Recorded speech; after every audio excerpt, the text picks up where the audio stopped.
हम पढ़ेंगे छत्तीसगढ़ का इतिहास। बिहार जी की पुस्तक है ये। चैप्टर 2 प्राचीन काल में छत्तीसगढ़, गुप्त काल एवं वाकाटक काल। तो स्टार्ट करते हैं। भारतीय इतिहास में मौर्य काल का महत्वपूर्ण स्थान है। इसी वंश के सम्राट चंद्रगुप्त को भारत का प्रथम ऐतिहासिक सम्राट होने का गौरव प्राप्त है। चाणक्य की सहायता से उसने नंदों का साम्राज्य अपने अधिकार में लिया। छत्तीसगढ़ भी मौर्य साम्राज्य का अंग था। सम्राट अशोक ने केवल कलिंग प्रदेश को जीता था, शेष उसे उत्तराधिकार के रूप में प्राप्त हुआ था। अशोक के शिलालेख छत्तीसगढ़ में भी प्राप्त हुए हैं, जो सूचित करते हैं कि यह अशोक का राज्य रहा होगा और वह राज्य उसके दादा चंद्रगुप्त के समय से ही चला आ रहा होगा। डॉक्टर श्याम कुमार पांडे ने लिखा है, नंदों व मौर्यों के समय में यह संपूर्ण क्षेत्र छत्तीसगढ़ पाटलिपुत्र के अधीन रहा होगा, ऐसा हम अनुमान कर सकते हैं। छत्तीसगढ़ में ठठारी, अकलतरा, तारापुर आदि स्थानों से तांबा चांदी की आहत मुद्राएं प्राप्त होती हैं। इनमें अनेक मुद्राओं पर मयूर का अंकन प्राप्त है। इतिहासकारों का मत है कि मयूर चिन्हांकित मुद्राओं का संबंध मौर्य शासकों से था, अतः यहाँ मौर्य शासन रहा होगा। A.C. रायचौधरी के अनुसार मौर्य सम्राट चंद्रगुप्त ने एक विशाल सेना द्वारा मगध की साम्राज्यवादी नीति को आगे बढ़ाया तथा यह तिनवेली जिले की पोडिलिल पहाड़ी तक पहुंच गया। छत्तीसगढ़ भी इसी के मध्य था, अतः मौर्य साम्राज्य का अंग था।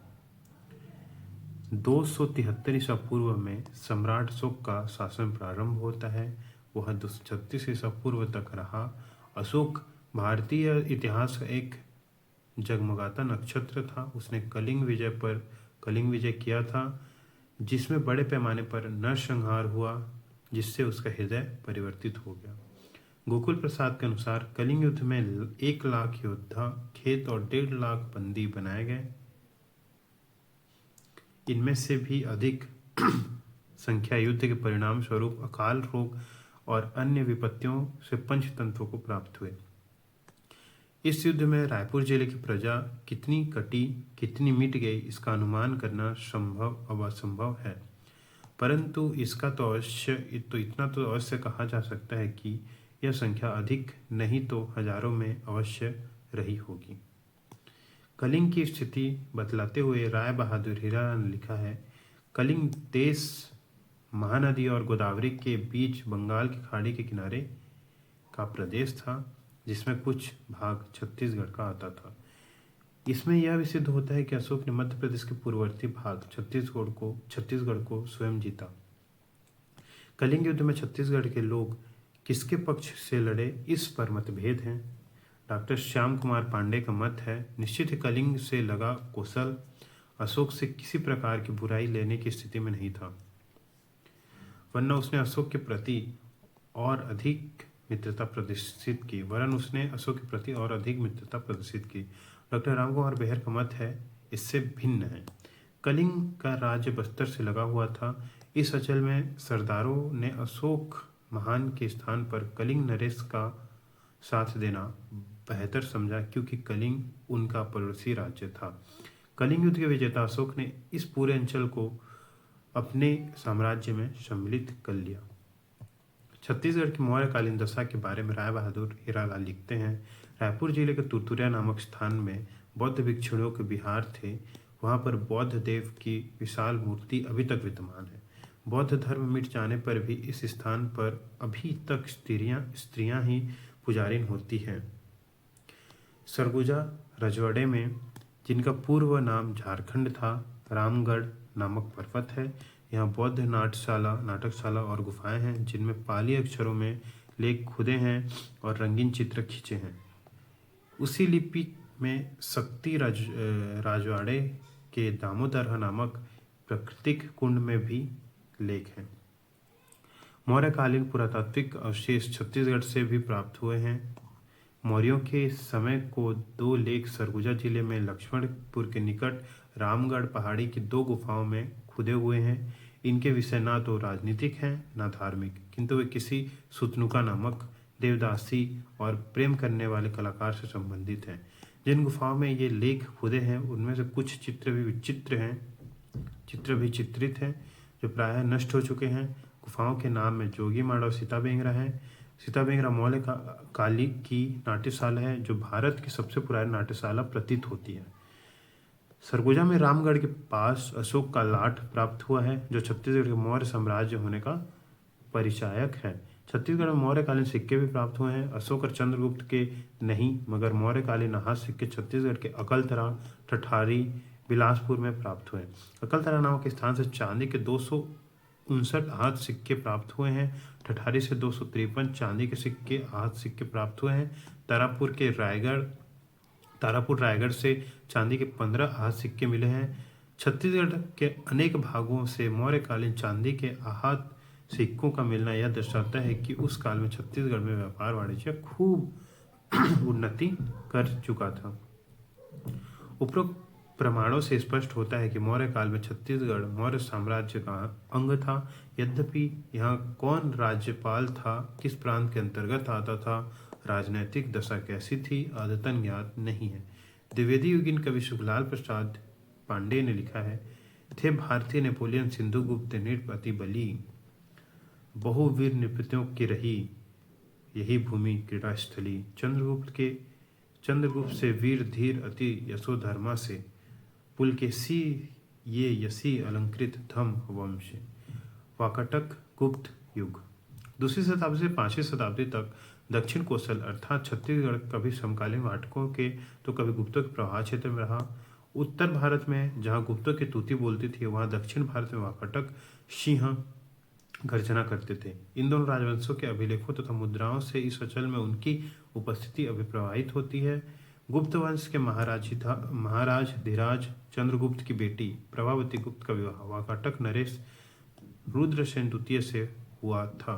इस विवाह से वाकाटकों की दशा कुछ और हो गई और वे एक प्रकार से गुप्तों के अधीन हो गए, क्योंकि हम देखते हैं कि स्वयं वाकाटकों के लेखों में जहाँ कहीं भी गुप्तों और वाकाटकों का एक साथ उल्लेख मिलता है। वाकाटक अपने को महाराज और गुप्तों को महाराजा धीराज कहते हैं।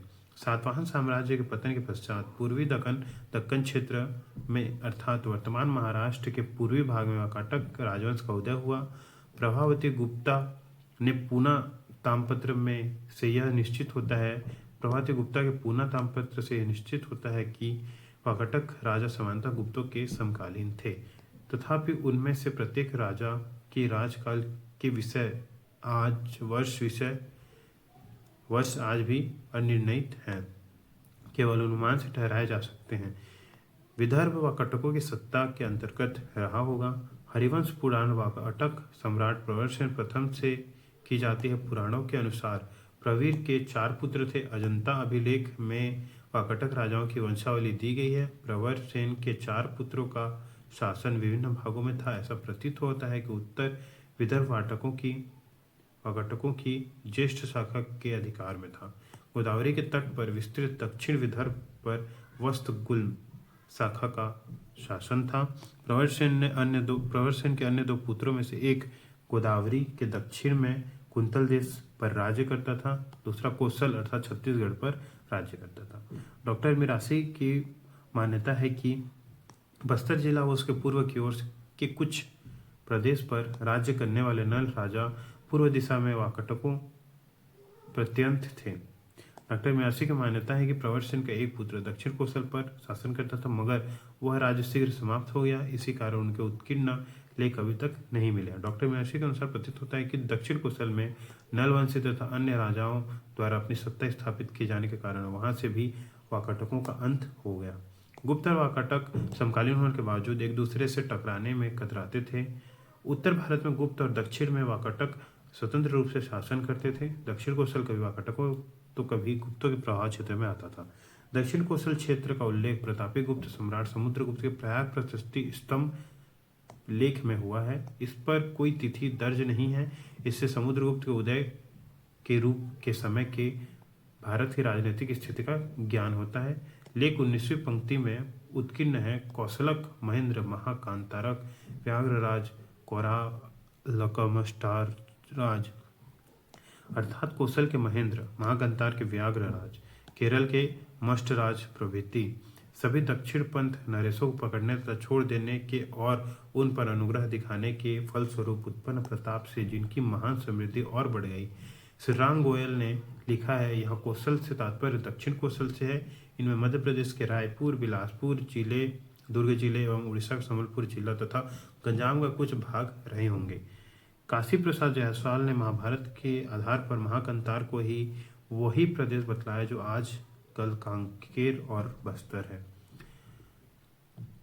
भारतीय इतिहास में गुप्त काल को सुख, समृद्धि और संपन्नता का युग माना जाता है।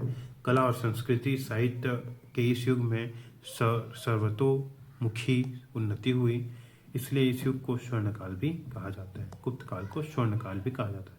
वर्तमान छत्तीसगढ़ राज्य जो पूर्व में दक्षिण कौशल कहलाता था और उसके समीप सीमावर्ती क्षेत्रों से गुप्तकालीन पुरावेश प्राप्त नहीं हुए हैं। इससे इतिहासकारों का मत है कि इस क्षेत्र में गुप्त शासकों का प्रत्यक्ष अधिकार कभी नहीं रहा है। भारतीय नेपोलियन समुद्रगुप्त द्वारा पराजित होकर दक्षिण कौशल कुछ समय तक अपने प्रभाव क्षेत्र के अंतर्गत रहा। गुप्तों के पश्चात यह क्षेत्र पुनः वाकाटकों के प्रभाव में आया। वाकाटक नरेश नरेंद्र सेन 440 से 460 ईस्वी को कौशल तथा मेकल का अधिपति बालाघाट ताम्रपत्र में लिखा हुआ है। बस्तर अंचल का भवदत्त प्रतापी शासक था। उसने वाकाटकों को परास्त कर उनकी राजधानी से ताम्रपत्र जारी कर तत्कालीन राजाओं को अचंभित कर दिया था। नरेंद्र सेन ने इसका बदला लिया और नलों की राजधानी को नष्ट भ्रष्ट कर दिया। पोड़ागढ़ शिलालेख से यह ज्ञात होता है कि वाकाटक नरेश हरिसेन अजंता गुफा अभिलेख से ज्ञात होता है कि कौशल, मेकल, कलिंग का कुछ भाग उस समय भी वाकाटकों के अधिकार में था। छत्तीसगढ़ के इतिहास में लगभग 2 शताब्दी तक वाकाटकों व गुप्त राजवंश कभी मुख्य भूमिका में तो कभी सहायक भूमिका में आते हैं। वाकाटक गुप्तों का यह संपर्क छत्तीसगढ़ के लिए हितकर नहीं रहा। यहाँ के स्थानीय शासकों ने इस संपर्क से कुछ लाभ उठाए। यहाँ के इतिहास, कला और संस्कृति पर इसका प्रभाव राजनीतिक प्रभाव से अधिक पड़ा। सरपुरी या नलवंशी, पंडुवंशी शासकों ने अपने अभिलेखों में वाकाटकों के समान पेटिका शीर्ष वाली ब्राह्मी लिपि का प्रयोग किया है। उसके बाद है छत्तीसगढ़ के क्षेत्रीय वंश, नल वंश। भारतीय इतिहास के आधार पर पुराण व महाकाव्य रहे हैं। भारतीय इतिहास के आधार पुराण व महाकाव्य रहे हैं। वायु पुराण और ब्राह्मण पुराण में वर्णन है कि पौराणिक शासन नल के वंशजों का कौशल प्रदेश पर शासन रहा होगा। Doctor P.L. मिश्रा ने लिखा है, पुरातात्विक आधार पर दक्षिण कौशल का इतिहास मेरे दृष्टि से 4वीं शताब्दी से निरंतर शुरू हो जाता है और सबसे पहले इसका सूत्रपात इलाहाबाद के समुद्रगुप्त के प्रशस्ति पत्र से होता है। इलाहाबाद की समुद्रगुप्त की प्रशस्ति पत्र से प्रारंभ होता है। शिलालेखों, ताम्रपत्रों तथा भूमिगर्भ से मिली सोने की मुद्राओं आदि से चक्रकूट अर्थात बस्तर के नल वंशों के शासन का प्रारंभिक इतिहास सबसे पहले सृजित हुआ। इस अंचल में शासन करने वाले नलों ने अपने संबंध जोड़ने में गौरव का अनुभव करते थे। किसी ने बड़े अभिमान के साथ अपने वंश का संबंध राजा नल से जोड़ा तो दूसरे ने पांडव वंश से अपना संबंध जोड़ने का प्रयास किया है। नलों को नैसद प्रदेश बताया गया है। डॉक्टर के झा के अनुसार नैसद प्रदेश का प्रत्याभिज्ञान दक्षिण कौशल के समीप करना अत्यधिक युक्त होगा, क्योंकि वायु पुराण अनुसार नलों को कौशल और निषद दोनों का स्वामी माना जाता है। तो नैसद प्रदेश और कौशल निषद दोनों का स्वामी माना जाता है। दक्षिण दंडकारण्य के ये नल पौराणिक नहीं पुरा योगिन है। बस्तर अंचल में शासक करने वाले नलों का साम्राज्य काफी बड़ा था। चांदा जिला, पूर्वी भंडारा, बालाघाट, दुर्ग, रायपुर, उत्तर बस्तर, कांकेर और राजनांदगांव तक फैला था। डॉक्टर के झा ने नलों की महत्ता को रेखांकित करते लिखा है, यह निष्कर्ष निकाला जा सकता है कि नलों ने भारत के सर्वाधिक घने जंगलों से संस्कृति का प्रचार प्रसार अत्यंत निष्ठा एवं सफलतापूर्वक किया। बस्तर में नल वंश का शासन कब से प्रारंभ हुआ, कब तक शासन था, उसकी राज्य सीमा कहाँ तक थी, इस पर विद्वानों के मतैक्य नहीं है। 350 ईस्वी में महाकंतार पर व्याघ्रराज के शासन होने का प्रमाण है। इस तिथि के आसपास ही बस्तर में नल वंशों के शासन का प्रारंभ माना जा सकता है। ये नल शासक पुष्करी के नल शासक के रूप में इतिहास में चर्चित वर्णित है। इनकी राजधानी पुष्करी थी। वर्तमान बस्तर की सीमा से लगा पुष्करी नगर था। डॉक्टर के झा ने संभावना व्यक्त की है, संभव है कि सातवाहनों के विशाल साम्राज्य के अंतर्गत नर्मदा घाटी से चलकर सातवाहनों की सेना के पदाधिकारी अथवा उनके द्वारा विजित प्रदेश अथवा प्रदेश के प्रशासक के रूप में कृष्णा, तुंगभद्रा, महानदी तथा इंद्रावती घाटियों में अपने पैर जमाते गए। बस्तर कोरापुट अचल पर नल शासकों के शासन के प्रारंभ के संबंध में मतभेद हैं। Doctor DC. सरकार 6वीं शताब्दी से, विवेक दत्त झा 5वीं शताब्दी से, सुंदरलाल त्रिपाठी 4वीं-5वीं शताब्दी से, डॉक्टर के झा 4वीं-5वीं शताब्दी से, प्यारे लाल गुप्त 3री शताब्दी से, डॉक्टर पी.एल. मिश्र 4वीं शताब्दी से, उसके बाद का काल मानते हैं। राष्ट्रीय स्तर के इतिहासकारों नल शासक भवदत्त वर्मन को ही महत्व दिया है। उसके पूर्व के नलों के बारे में कुछ नहीं लिखा। एस.एन. राजगुरु के अनुसार वृषध्वज पहला नल नृपति था। वृषध्वज कौन था? पहला नल नरेश था। नवीन कुमार साहू भी वृषध्वज को पहला नल नृपति मानते हैं। समुद्रगुप्त का पराजित का महाकांतार के व्याघ्रराज के बारे में निश्चय पूर्वक कुछ नहीं कहा जा सकता है। डॉक्टर वी मिरासी के ने इसे संभवतः नल वंशी शासक लिखा है। यदि भी कोई प्रमाण उपलब्ध नहीं है, डॉक्टर श्याम कुमार पांडे ने इसे मात्र संभावना मानते हैं। डॉक्टर के झा ने लिखा है, जब तक अन्यथा सिद्ध न हो जाए यही मानकर चलना चाहिए कि समीचीन प्रतीत होता है कि महाकंतार का व्याघ्रराज बस्तर कोरापुट अचल का नल वंशीय राजा ही था और उसका शासन 350 ईसा के लगभग था। तो सबसे पहले वराहराज। डॉक्टर के झा के अनुसार वराहराज काल 400-450 ईस्वी तक था। श्री राम नेमा ने भी यही माना है। Doctor PL. मिश्रा 410 से 430 काल मानते हैं। कोंडागांव तहसील के एडेंगा गांव से वराहराज के 29 सिक्के प्राप्त हुए हैं। मिरासी ने लिपि शास्त्र के अनुसार वराहराज को भवदत्त का पूर्वज माना है। भवदत्त का पूर्वज कौन है? वराहराज। वराहराज का काल दीर्घ रहा होगा। बड़ी संख्या में उनके सिक्के प्राप्त हुए हैं। अनुमान है कि वराहराज के राज्यों में सुख समृद्धि थी तथा एक स्वतंत्र शासक के रूप में बस्तर में शासन कर रहा था। वराहराज की इस समृद्धि के कारण पड़ोसी वाकटकों का इस क्षेत्र की ओर आकृष्ट होना स्वाभाविक था। वाकटक नरेश ने इसी कारण इस क्षेत्र पर आक्रमण कर दिया तथा मिरासी के अनुसार कुछ भूभाग पर अपना स्वामित्व स्थापित कर लिया। भवदत्त वर्मन। किसी राजवंश में कोई ऐसा शासक होता है जिसकी प्रतिभा उपलब्धियों से वंश के अन्य शासकों की प्रतिभा धूमिल से हो जाती है। नल राजवंश के इतिहास में ऐसा एक शासक भवदत्त हुआ जिसकी चमक के आगे अन्य नलवंशी शासकों की चमक धीमी पड़ गई। वराहराज का पुत्र। राष्ट्रीय इतिहासकारों ने केवल भवदत्त के बारे में सिक्कों से भवदत्त के बारे में जानकारी मिलती है। भवदत्त वर्मन ने गद्दी प्राप्त करने के पश्चात वाकटक साम्राज्य पर आक्रमण किया तथा तत्कालीन सम्राट नरेंद्र सिंह को परास्त किया। भवदत्त ने वाकटकों की राजधानी नंदीवर्धन नांदेड़ पर अधिकार स्थापित कर लिया। श्री राम नेमा के अनुसार भवदत्त का कार्यकाल 440 ईसा से 465 ईसा तक था। भवदत्त की विजय की प्रशंसा करते हुए सुंदरलाल त्रिपाठी ने लिखा है, वाकटक नरेंद्र सेन को नल राजवंश के द्वारा कठिन परिस्थितियों का सम्मुख होना पड़ा। नल नृपति भवदत्त वर्मन ने चक्रकूट में अपने राजाधिकार का समारण करने के पश्चात वाकटक राज्य नरेश नंदीवर्धन तक प्रवेश में साफल्य प्राप्त किया। अंत में नरेंद्र सेन को पराजय स्वीकार करनी पड़ी। Doctor PL. मिश्रा के अनुसार महाराज भवदत्त वर्मन निश्चय ही महाप्रतापी शासक रहे होंगे। उन्होंने सफलतापूर्वक हिम्मत की और महाप्रतापी वाकटक के घर में घुसकर उसकी राजधानी नंदीवर्धन से अनुदान पत्र जारी किया। कौशल क्षेत्र की इस यशोगाथा की जितनी प्रशंसा की जाए वह कम है।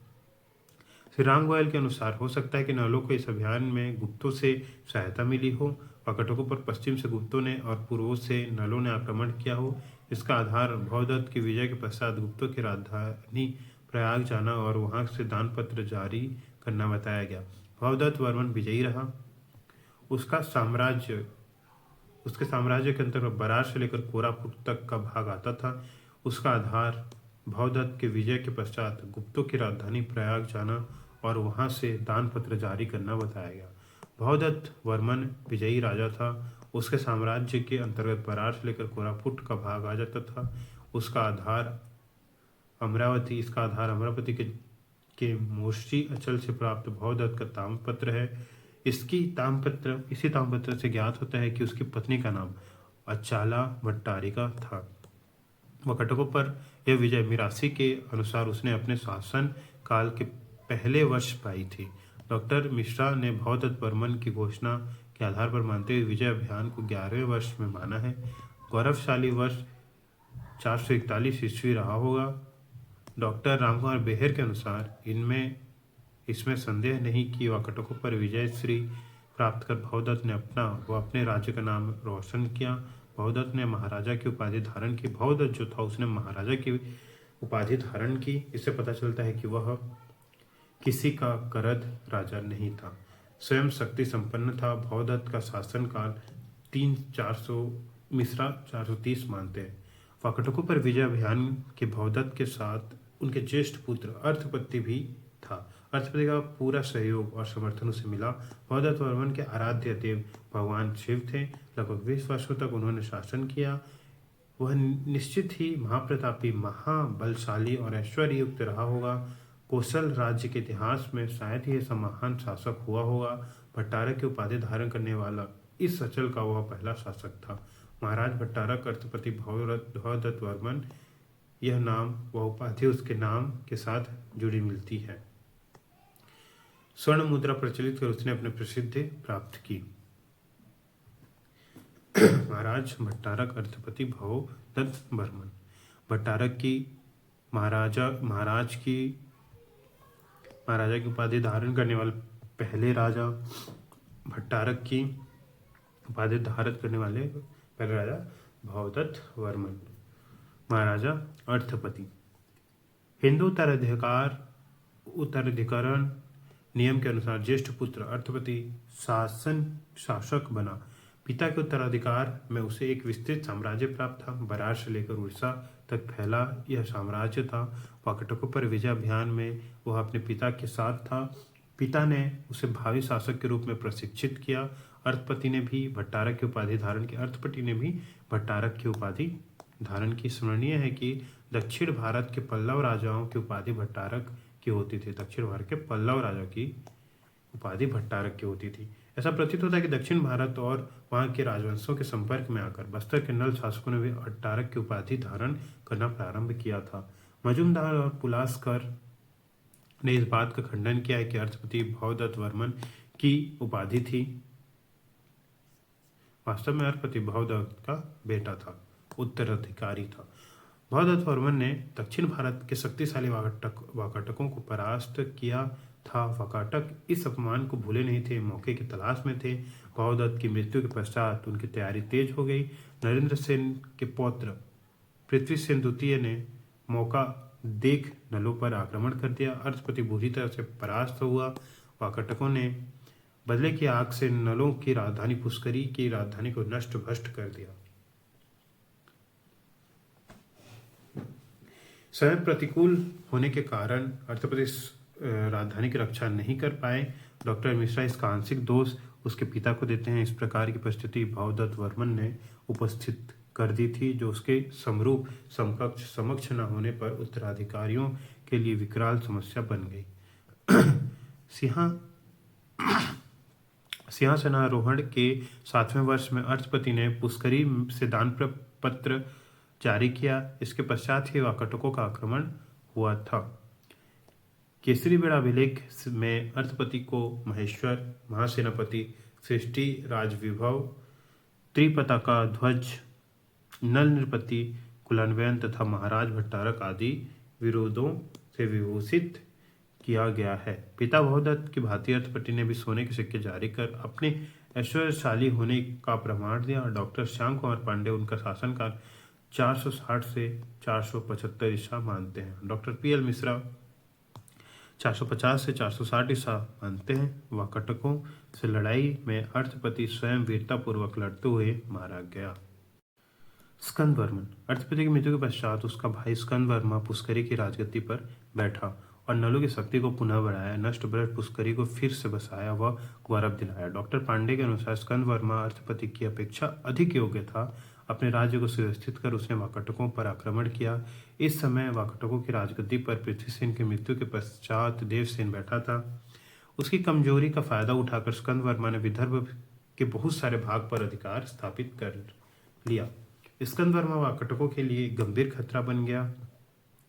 पुष्करी का पोड़ागढ़ बनने के संबंध में सुंदरलाल त्रिपाठी ने लिखा है, वाकटक नरेश के नष्ट विनष्ट भस्मीभूत कर देने के पश्चात पुष्करी अथवा पुष्करगढ़ पोड़ागढ़ में परिवर्तित हो गया। पुष्करी जो था पोड़ागढ़ में परिवर्तित हो गया। चक्रकूट की आदिम जनजातियां विदग्ध शब्द के स्थान पर पोड़ा शब्द का व्यवहार करती हैं। डॉक्टर बिहार के अनुसार स्कंद वर्मा ने न केवल अपने राज्य को बनाए रखा वरन शत्रुओं पर विजय प्राप्त की। एक बार राज्य खोकर पुनः प्राप्त करना कठिन कार्य होता है। स्कंद वर्मा ने नलों के खोए राज्य को वाकटकों से पुनः प्राप्त कर प्रसिद्धि पाई। स्कंद वर्मा ने पोड़ागढ़ में विष्णु मंदिर बनाया। पोड़ागढ़ में विष्णु मंदिर किसने बनाया? स्कंद वर्मा ने। डॉक्टर श्याम कुमार पांडेय उनका शासनकाल 25 वर्षों अर्थात 75 से 500 तक मानते हैं। मिश्रा ने 460 से 480 तक मानते हैं। पोड़ागढ़ शिलालेख में नलों का पहला शिलालेख है। विजयी था, विजयी है और विजयी रहेगा। इन पंक्तियों के साथ पोड़ागढ़ शिलालेख का प्रारंभ होता है। स्कंद वर्मा की दृढ़ शक्ति के प्रमाण के स्वरूप इसे देखा जाता है। इस लेख से ज्ञात होता है कि वह भवदत्त का पुत्र है। शैव संप्रदाय से पुनः वैष्णव संप्रदाय का होना भी इसी लेख से ज्ञात होता है।